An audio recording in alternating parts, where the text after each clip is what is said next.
Ashamaa harka fuunee kabajamtoota hordoftoota qaroo miidiyaa oduu fi odeeffannoowwan keenya qabannee isinitti deebineetiin jirra. Hanga xumuraatti nu waliin turaan affeerraa keenya qaroo miidiyaa laayik, sheer, sabiskiraayib gochuun yaada keessan karaa koomentiitiin nu biraan ga'uun dagatina. Sirni wal harkaa fuudhinsa meeshaalee waraanaa bu'uura waliigaltee nagaa Piriitooriyaan raawwatamaa jiru nageenyaa fi tasgabbii biyyattii waaressuuf gumaacha ol'aanaa qaba jedhame. Sirni wal harkaa fuudhinsa meeshaalee waraanaa bu'uura waliigaltee nagaa Piriitooriyaan raawwatamaa jiru nagaa fi tasgabbii biyyaa kan waaressu ta'uu Komishiinarri itti aanaan haaromsa biyyaalessaa fi bakka bu'aan raayyaa ittisa biyyaa Birgaadeer Jeneraal Dirribee Maakumaa himaniiru. Hidhattoota duraanii naannoo Tigraay waraanan deebisanii ijaaruuf hojiin gara giddugaleessa leenjii haaromsaa galchuu eegalameera. Haaluma kanaan marsaa duraan giddugalli leenjii haaromsa Maqalee kan galan hidhattoonni duraanii naannicha hidhannoo meeshaa waraanaa dhuunfaa fi garee raayyaa ittisa biyyaatti kennaa jiru. Aanaa Adarraatti ajjeechaan suukkanneessaan dargaggoo tokko irratti raawwatame dheekkumsa kaaseera. Ji'oota afur keessatti namoonni 43 ajjeefamuus odeeffameera. Tibbana viidiyoon dargaggeessa hidhattootaan albeedhaan morma isaa muramu agarsiisu viidiyoo miidiyaa hawaasaa irratti bal'inaan qoodamu hawaasa biratti dheekkumsa kaaseera. Viidiyoon ajjeechaa suukanneessaa kana mul'isu qoodamuun dura suurawwan uummata aanaa Adarraa sababa haleellaa irra deddeebiin raawwatamuun qe'ee isaanii irraa buqqa'anii bosona keessa dhokatan mul'isus qoodamee tureera. Jiraataan aanichaa tokko BBC'n dubbise dargaggeessa hidhataan albeen mormi yeroo irraa muramu mul'atu dhalataa aanaa Adarraa ganna 17 Darajjee Amaara jedhamuun beekamaa jedhameera. Maatiin dargaggeessa kanaa ganda Waareen Gabroo jedhamu keessa jiraatu. Viidiyoon kun amma miidiyaa hawaasaa irratti bahe malee gochichi erga raawwatamee ji'a 2 ol tureera jedheera. Namoota gocha kana raawwatanis kanneen faannoo jedhamuun of waamu jechuun dubbataniiru. Taateen kun miidiyaa hawaasaa irratti mul'achuu hordofee barattoota yuunivarsiitii adda addaa hiriira nagaa bahuun ajjeechaa lammii nagaa irratti raawwatamu balaaleffataa jiru. Keessattuu bara 2022 booda walitti bu'iinsa cimaan humnoota mootummaa waraana bilisummaa Oromoo fi hidhattoota faannoo gidduutti geggeeffamuun lubbuun namoota hedduu darbaa jira. Dhimma kana irratti jiraattota aanaa Adarraa Addis Istaandardi dubbisan akka jedhanitti adoolessa hanga onkololeessa bara 2017 gidduutti lammiileen nagaa 43 ol lubbuu isaanii dhabaniiru jedhameera. Oduu biraatiin ceehumsi caasaa dijitaalaa Afrikaa mijatu Itoophiyaan kutannoon hojjechaa jiraachuu dubbatame. Ceehumsi caasaa dijitaalaa Afrikaa akka mijatu Itoophiyaan kutannoon hojjechaa akka jirtu Ministeerri Innoveeshinii fi Teeknooloojii Dr. Ballataa Mollaan ibsan. Walgahiin bulchiinsa intarneetii Afrikaa 13ffaan mata duree Afrikaa dijitaalaa dhugoomsuuf qooda fudhattoota hunda galeessa ijaaru jedhuun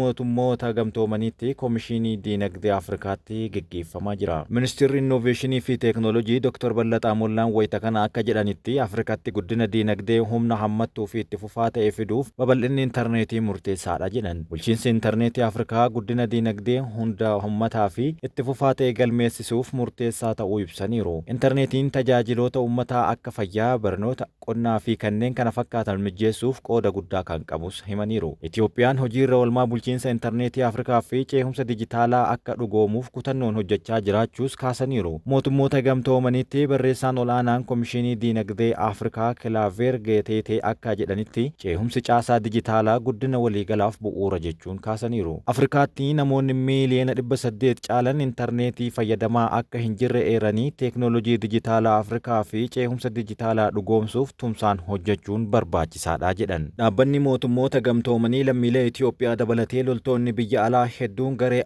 ISIS Somaaliyaa keessa socho'utti dabalamaa jiraachuu beeksise. Mujaahidoonni biyya alaa garee kanatti makamuun lakkoofsi qabsaa'ota garee kana keessa jiran dachaan dabalamuudhaan amma 700 akka ga'u gabaasni koree qoqqobbii mootummoota gamtoomanii baasee ibseera. Itoophiyaan alattis biyyoonni mujaahidiin garee kana irraa dhufan Suudaan, Taanzaaniyaa, Morookoo, Sooriyaa fi Yaman irraa akka ta'an himama. Gareen kun ammallee irra caalaan lafa ol ka'aa naannoo ofiin of bulchitu Puuntlaand keessa socho'uu himameera. Kabajamtoota hordoftoota qaroo miidiyaa oduun keenya akkuma itti fufetti jira gara oduu biyya alaatti sin dabarsina. Gamtaan Afrikaa uggura miseensummaa Suudaan irratti kaa'ame itti fufuu beeksise. Gamtichi sababa waraana Suudaan miseensummaan biyyattii akka kaafamu gaafachaa kan ture yoo ta'u uggurri kun yoo hin kaafamne gamtaan Afrikaa lola qaamota wal waraanaa jiran gidduu seenuun akka danda'amne dubbateera. Gamtichi Suudaan dabalatee fonqolcha mootummaa biyyattii keessatti raawwatamuu kan hin obsine ta'us mirkaneessi. Gamtaan Afrikaa biyyattii miseensummaa irraa kan uggure guyyaa waraanni mootummaa ce'umsaa waraana siivilii irraa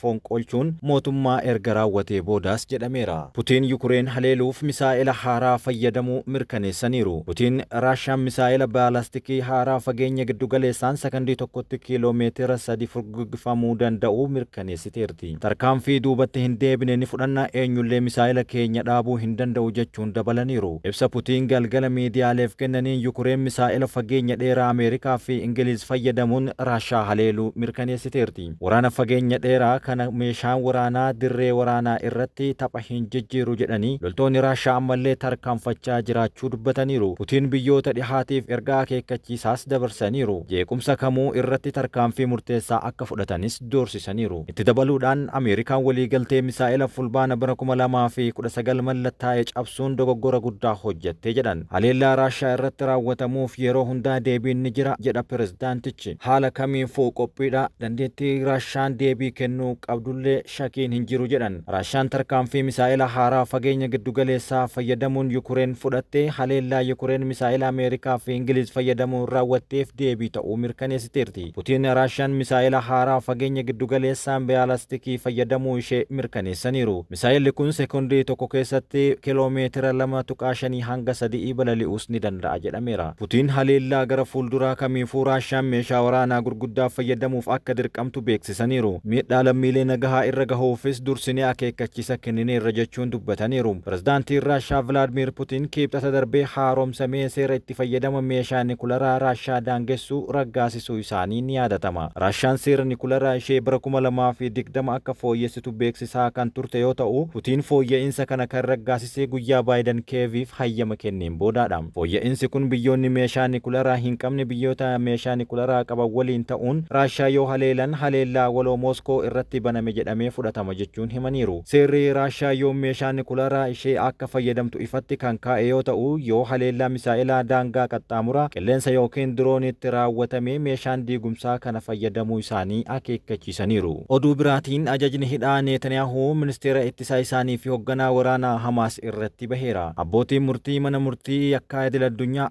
ICC waamicha muummicha ministeera Israa'elii fi ministeera ittisaa duraanii akkasumas ajajaa waraanaa Hamaasiif godhaniiru. Manni murtii haqaa idil-addunyaa manni murtii dhaddacha duraa mormii Israa'el aangoo mana murtichaa irratti dhiheessite kuffise muummicha ministeeraa Beniyaamin Netanyaahuu fi hoogganaa waraanaa isaanii kan dura Yaa'oof Goolaat ajajaa hidhaa baaseera. Ajajni hidhaa kun kan bahe bara darbe ji'a waxabajjii keessa haleellaa xiyyaaraa Israa'el Gaazatti raawwatteen wal qabateeti jedhame. Akkasumas ajajaa waraanaa Hamaas Mohammad Deif of keessattis ni hammata. Abbootiin murtee kunniin akka jedhanitti namoonni sadan kun yakka waraanaa fi yakka dhala namaa irratti raawwatameef bu'uura amansiisaa ta'uu waraana waggaa ol Israa'elii fi Hamaas gidduutti Gaazaa keessatti gaggeeffamaa jiru irratti raawwatameera jedhan. Ajajni hidhaa kun erga bahee booda biyyoonni miseensa mana murtii yakkaa idil-addunyaa 124 kan Israa'elii fi michuu ishee Ameerikaa miseensa hin taane murtii kana hojiirra oolchuu fi hojiirra oolchuu dhiisuus murteessuu aangoo qabu jedhame. Caamsaa darbee abbaan alangaa mana murtii haqaa idil-addunyaa Kariim Kaan ajaja hidhaa Netanyaahuu gaafataniiru. Ajajni hidhaa Netanyaahuu qofa irratti osoo hin taane ministeera ittisaa Israa'el hojiirraa ari'ame Yo'aaf Gaalaatii fi hoogganaa waraanaa Hamaas boqonnaa hin qabne Mohammad Deif akkasumas hooggantoota Hamaas biroo 2 irratti kan bahedha jedhame. Abbaan alangaa hooggantoota Hamaas kanniiniif ajaja hidhaa onkololeessa 7 irraa eegalee gaafateera. Guyyaa sana Hamaas namoota 1200 ajjeesee 251 hidhan gara Gaazaatti geeffatee jira. Kana hordofuun Israa'el duula waraanaa guddaa kan eegalte yoo ta'u, hanga yeroo dhihootti Gaazaa keessatti namoota 44,000 ol ajjeesaniiru. Abbaan alangaa mana murtii haqaa idil-addunyaa kan hooggantoota Hamaas yakka waraanaa fi sarbama mirga namoomaa, butamuu, dararaa fi yakkoota birootiin himateera. Hooggantoonni Israa'el namoota nagahaa itti yaadanii ajjeesuu, beela akka meeshaa waraanaatti fayyadamuu fi ajjeesuun himatamaa jiran. Kabajamtootaa fi jaalatamtoota hordoftoota Qaroo Miidiyaa, oduun ammaaf qabanne kan hanga ammaatti dhageeffattanii oduu dursuun kan isin waliin ture an Amiin Shubbiseetii. Qaroo Miidiyaa laayik, sheer, sabskiraayib gochuun yaada keessan karaa koomentiin nu biraan ga'uun dagatinaa. Guyyaa gaarii.